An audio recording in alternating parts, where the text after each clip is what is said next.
बिस्मिल्लाहिर्रहमानिर्रहीम। अस्सलाम वालेकुम वीवर, उम्मीद करता हूँ आप सब खैरियत से होंगे। अगर आप अपने खानों का लुत्फ़ दुबाला करना चाहते हैं तो इस रेसिपी को ज़रूर ट्राई कीजिएगा। सबसे पहले आपने 2 मीडियम साइज़ के आलू लेने हैं और इसको अच्छी तरह धोकर छील लेना है और उसके चौकोर साइज़ में छोटे छोटे पीसेस कर लेने हैं।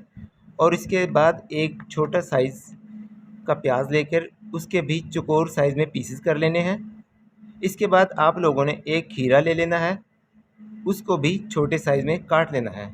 खीरा काटने के बाद एक टमाटर और 2 सब्ज़ मिर्चों को भी छोटे पीसेस में काट लेना है। आलू को हम बॉयल होने के लिए रख देंगे। आलू बॉयल होने के बाद एक बाउल ले लेना है, उसके अंदर आधा किलो दही डाल के उसे अच्छी तरह फेंट लेना है। दही फेंटने के बाद हाफ़ टी स्पून काली मिर्च, 1 टीस्पून चाट मसाला पाउडर और 1 टीस्पून नमक डालकर उसे अच्छी तरह मिक्स करेंगे। इसके साथ ही हाफ़ कप धनिया और पुदीने का पेस्ट बना के ऐड कर देंगे।